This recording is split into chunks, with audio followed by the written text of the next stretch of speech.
Bonjour chers frères et sœurs ivoiriens, bonjour chers frères et sœurs de la diaspora, bonjour les amis de la Côte d'Ivoire. Je suis Yvonne Tillet, professeure d'espagnol, écrivaine conteuse.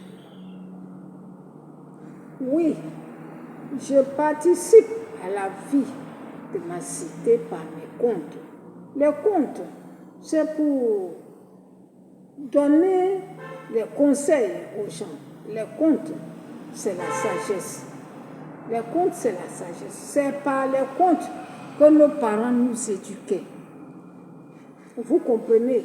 Il y en a qui m'ont dit, oui, tu es professeur, va enseigner. D'autres ont dit, oui, tu es vieille, va dormir. Mais non, je n'irai pas dormir. J'étais formée avec l'argent de la Côte d'Ivoire pour être éducatrice. Donc, je dois éduquer. Oui, quel que soit l'âge de Aïcha Koné, je dois lui dire la vérité. Vous qui faites d'elle aujourd'hui votre diva, vous venez de naître hier. Vous savez comment elle est devenue diva? C'est nous qui étions là. C'est nous qui avons acheté ces cassettes. Voilà.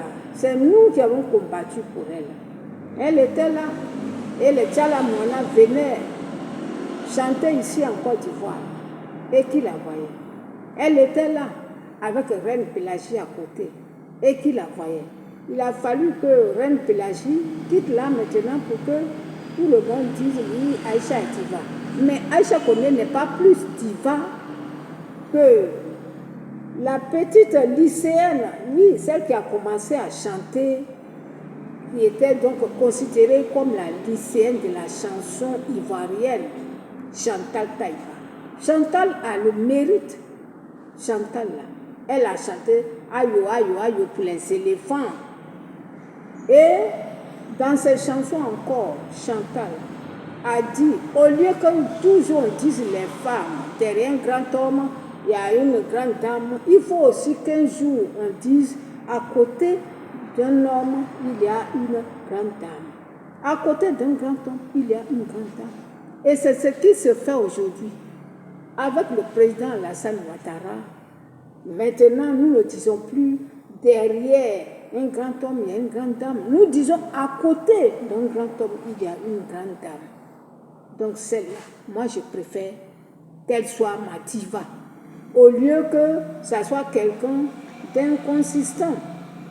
Oui, c'est bien, si elle se fait considérer comme la diva, d'accord. Mais diva, tu ne laisses pas tes parents avec d'autres personnes en palabre pour aller te réfugier chez le voisin et chanter pour lui.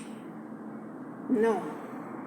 La Myriam Makeba qu'elle imitait avant, Myriam Makeba, elle a voulu être comme Myriam Makeba. Personne n'a dit non, on l'a soutenue. On l'a soutenue parce qu'on achetait ses cassettes.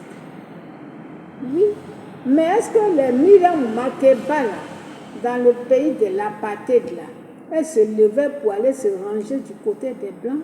Non. Sa lutte était aussi pour l'émancipation des Africains,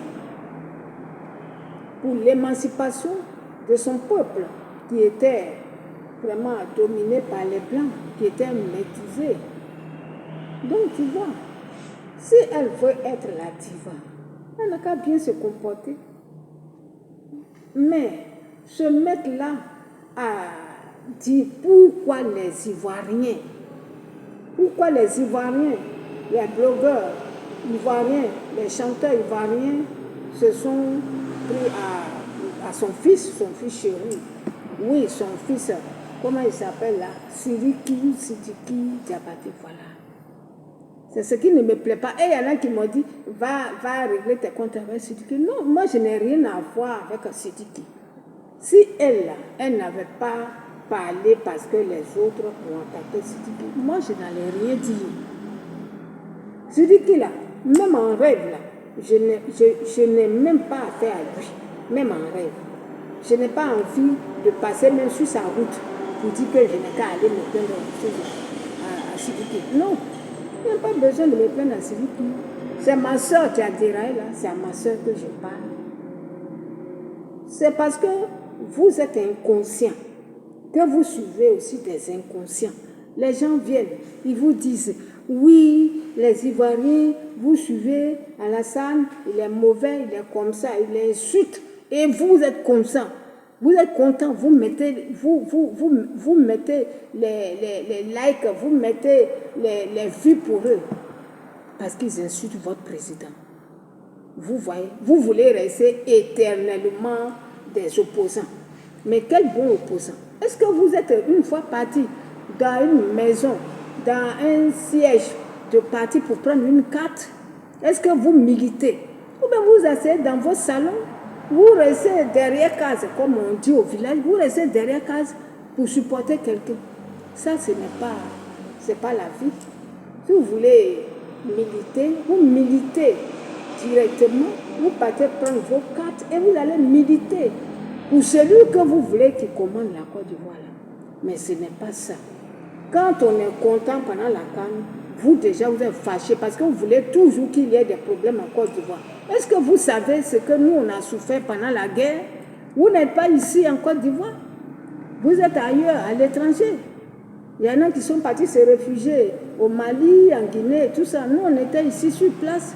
Moi qui vous parle, j'ai perdu mon petit frère. Qui était dans la rébellion. Quand on a dit, oui, c'est bien maintenant, tout est prêt, alors il a disparu. Et vous croyez que moi, je vais m'asseoir pour encore dire la guerre n'a qu'à revenir? Non, je ne peux pas encore dire la guerre n'a qu'à revenir. Non, je préfère maintenant la paix. Je préfère la paix et la paix. Voilà. Donc, c'est à Aïcha que j'ai parlé. Oui, tu es vieille, va dormir. Oui, mais c'est quand on est vieille là, quand on est vieux, qu'on doit conseiller les enfants. Qu'on doit conseiller les gens qui s'en vont suivre comme ça, bêtement, à l'aveuglette. Ceux qui disent, oui, je suis jeune, conscient. Tu es conscient, va parler de ton pays. Va arranger ce qui se passe là-bas. Depuis qu'il y a un problème qui a été créé au Cameroun, où ceux qui parlent de l'anglais ont eu tous les problèmes avec le gouvernement. Est-ce que vous avez parlé? Vous avez dit quelque chose? Il y a eu cette guerre civile là chez vous là-bas. Est-ce qu'on vous a entendu? Mais pourquoi vous ne voulez pas que nous soyons en paix en Côte d'Ivoire?